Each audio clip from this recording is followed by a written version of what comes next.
Fala pessoal, sejam muito bem-vindos a mais um vídeo. Estou aqui hoje para falar um pouquinho sobre a minha experiência visitando a Igreja Católica. Eu sei que muita gente deve estar muito meio, talvez incomodado pelo fato de que eu sou um cristão protestante de origem pentecostal e visitei a Igreja Católica e eu tenho certeza que isso vai gerar muito movimento, muita polêmica, mas eu tô aqui hoje para falar um pouquinho sobre a minha experiência e logo logo você vai entender o porquê que eu escolhi fazer essa visita. Antes de mais nada, eu peço desculpa por estar usando o boné. Inclusive, se você achar que isso é um incômodo, pode comentar aí que eu vou evitar usar boné nos próximos vídeos. Eu já evito, mas se isso for um incômodo, peço aos irmãos que se manifestem e digam se isso é um incômodo, tá bom? É sobre isso que nós vamos falar hoje, sobre a minha visita à Igreja Católica. Eu espero muito que vocês gostem desse vídeo. Bora pro vídeo!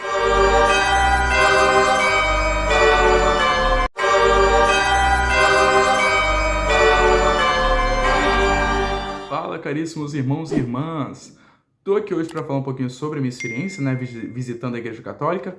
E antes de qualquer falácia mútua, eu sei que pelo fato de eu ser um cristão protestante aí, de origem pentecostal, isso com certeza vai gerar algum conflito, alguma falação, até porque a gente sabe muito bem que existe uma rinha muito grande entre protestantes e católicos. E eu estou aqui justamente para contrariar esse tipo de pensamento egocêntrico, esse tipo de pensamento orgulhoso, antipático.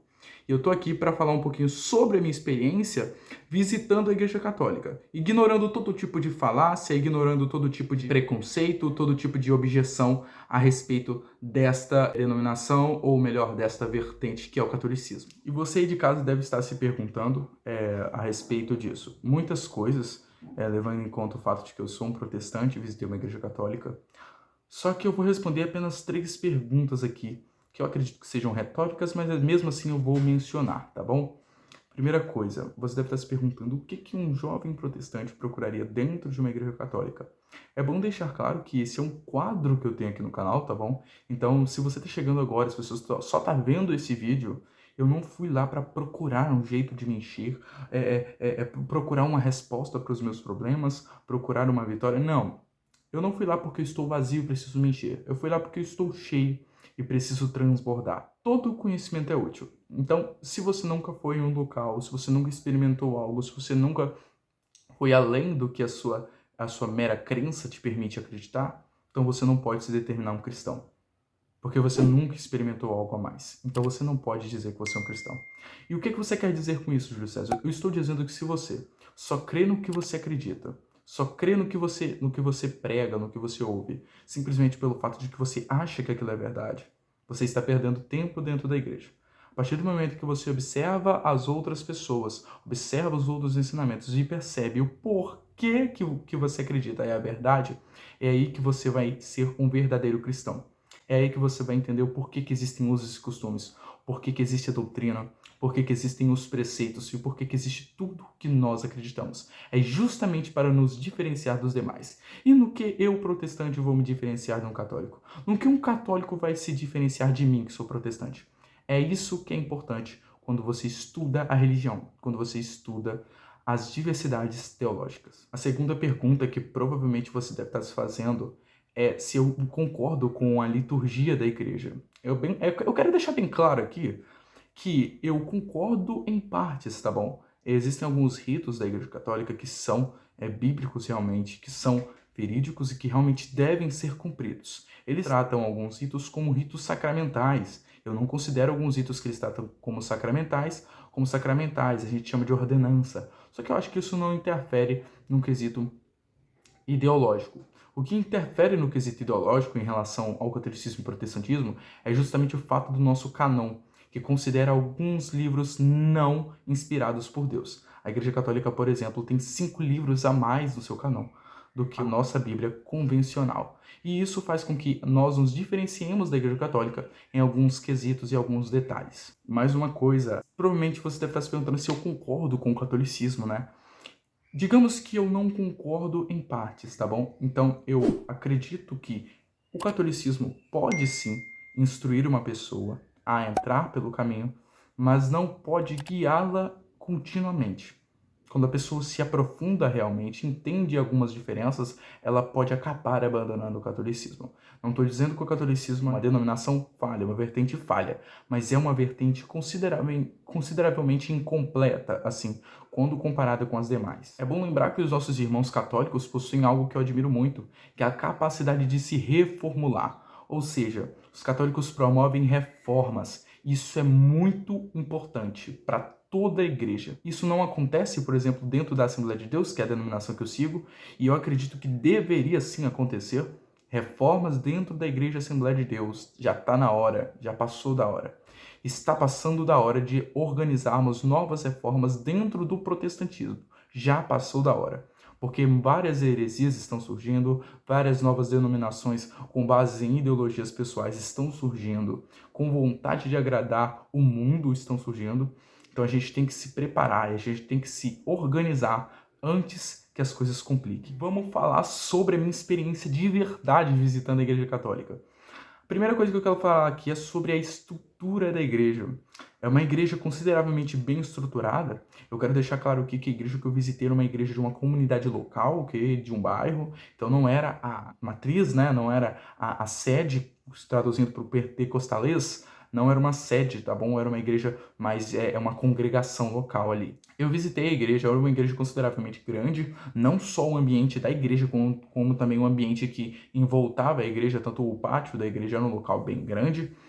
Os membros que faziam parte da área litúrgica, né, da liderança da igreja, eles estavam muito bem vestidos com as suas respectivas vestes. Agora falando um pouquinho sobre a estrutura do culto, tá bom? É notável a semelhança na estrutura do culto que ocorre entre a igreja presbiteriana e a igreja católica. Todas as duas possuem um modelo de culto que é muito semelhante. Todo culto é milimetricamente separado.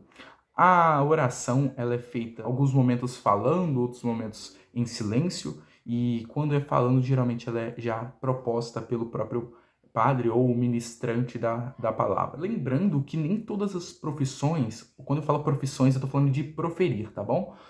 Nem todas as profissões que são feitas durante o momento do culto, elas são ditas pelo padre, talvez, ou já guardadas de memória. Algumas coisas que são ditas durante o culto já ficam pré-disponibilizadas em um papel que são distribuídos para as pessoas que estão presentes no local. Bom, esse não era para ser um vídeo muito longo, tá bom? Eu quis resumir bastante, justamente para poder chegar nessa parte, e a parte mais chata desse vídeo. Antes de mais nada, eu não quero criar rinha aqui com nenhum irmão católico. Na verdade, eu admiro muito. Inclusive, conheci um irmão lá nesse culto. Eu fiquei muito feliz de conhecê-lo. Ele ministrou uma palavra abençoada, muito objetiva, que apontava para Cristo e não para a teologia da igreja. Mas existem alguns elementos que foram destacados durante o momento de culto, tomaram a minha atenção, tomaram a minha curiosidade.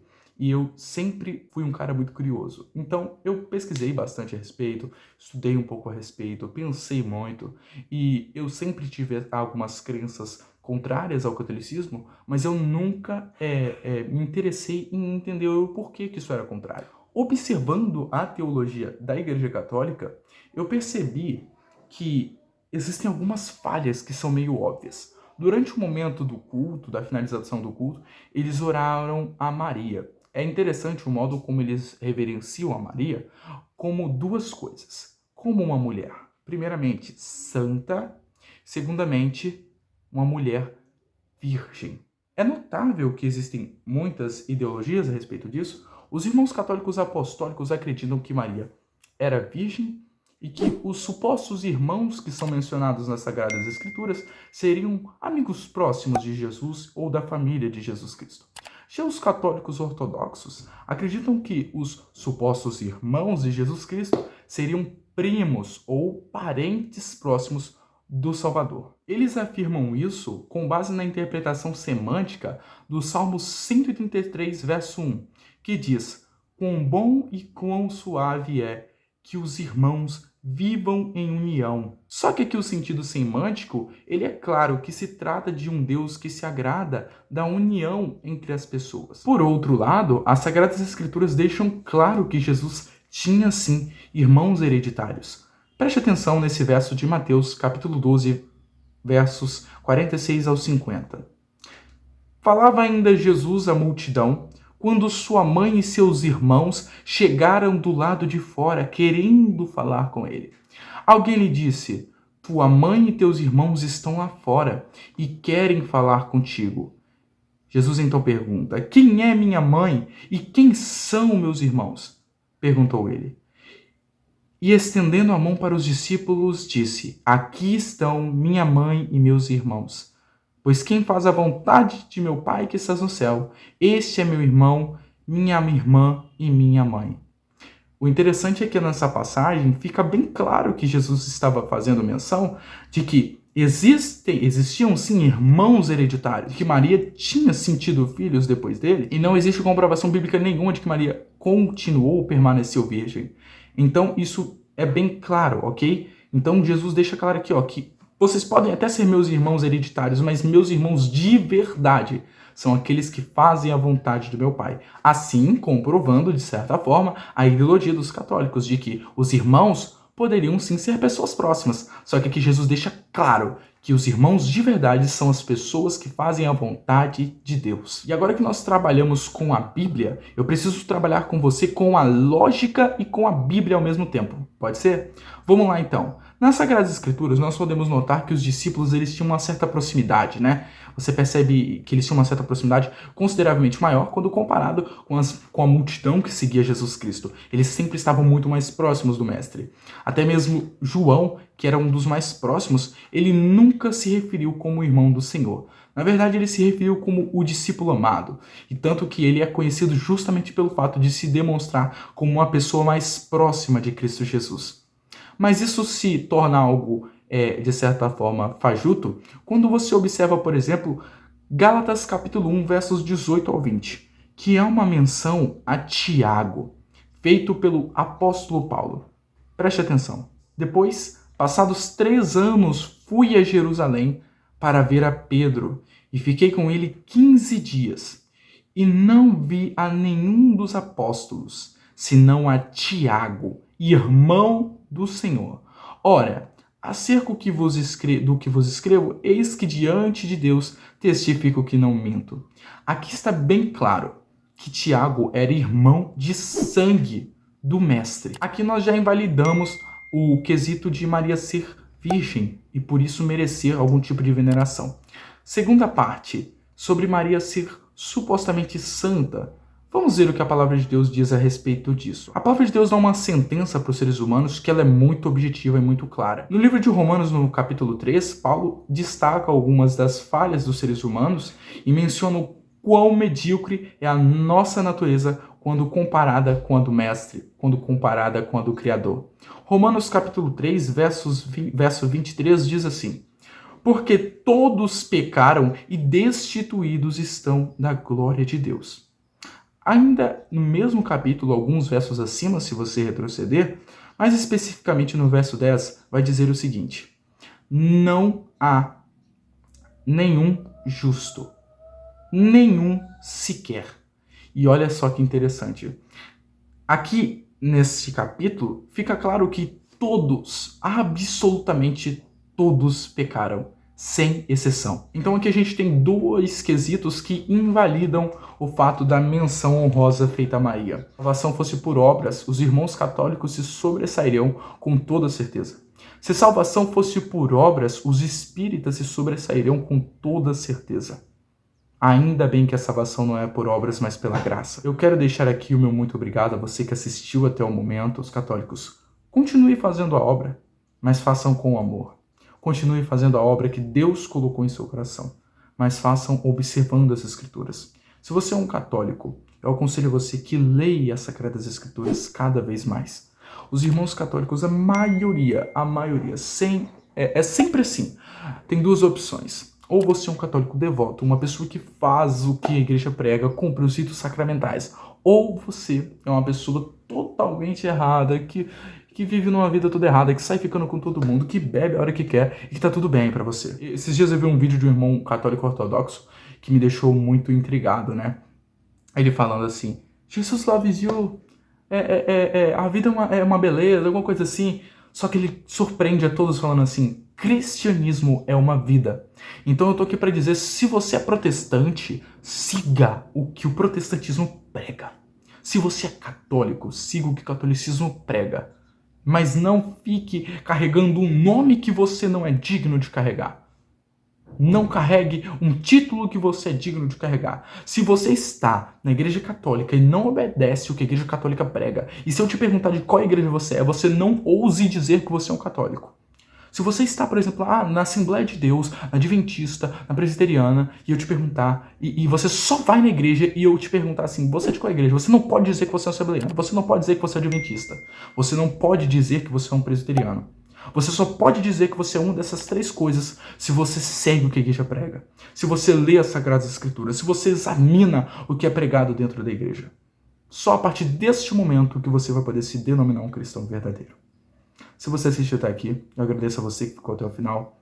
Esse foi um vídeo muito difícil de fazer. Eu tentei medir as minhas palavras ao máximo para poder não trazer nenhum tipo de falácia, nenhum tipo de ofensa, mas deixar claro que o verdadeiro objetivo é fazer a vontade de Deus. E a vontade de Deus é que nós sejamos obedientes às Sagradas Escrituras. Muito obrigado por você que ficou até aqui. Até a próxima.